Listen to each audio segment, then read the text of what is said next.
Pada 2 April 2024, Nirina Zubir hadir sebagai turut tergugat dalam sidang gugatan perdata mempertahankan hak atas tanah yang dilayangkan Riri Kasmita di Pengadilan Tata Usaha Negara Pulau Gebang, Jakarta Timur.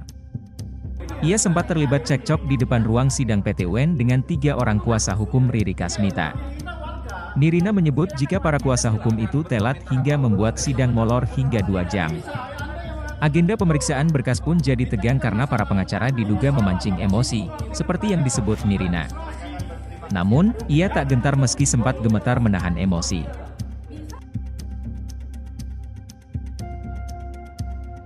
Sebenarnya nggak perlu ada yang disiapin apa-apa, mungkin lebih kepada ya sekarang mental dan fisik gitu ya, karena kan gimana sih, udah dibuktikan mereka salah, bukti-buktinya juga ada, ahli waris masih ada, masih hidup, tapi bisa dialihkan ke orang lain. Itu aja udah secara awam yang nggak mengerti hukum aja tahu itu salah.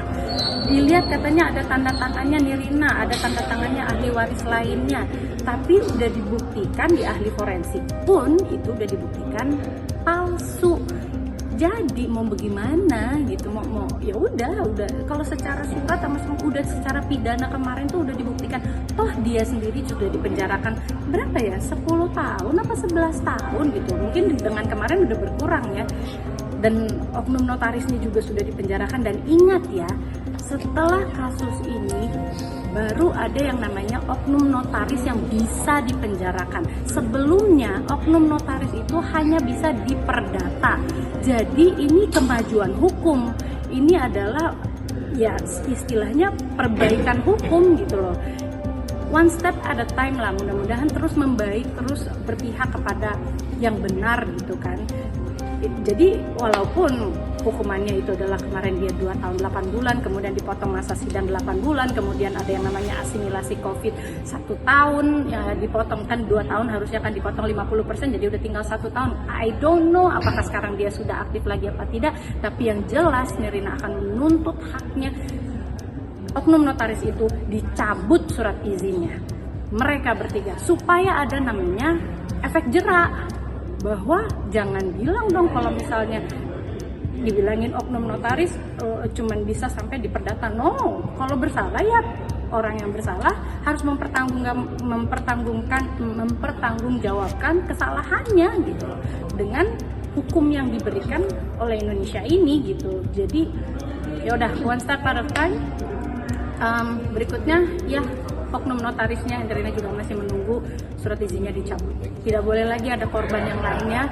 Mudah-mudahan dari sini stop yang lain yang lagi menghadapi kasus yang sama, mudah-mudahan juga dibantu juga masalahnya diselesaikan juga. Yang sudah bertahun-tahun menghadapi masalah ini capek loh. Buat teman-teman yang ngerasa, adalah beberapa yang DM ke Nirina gitu, Cela punya kasus ini aja harus satu Indonesia yang tahu. Asal teman-teman tahu ya,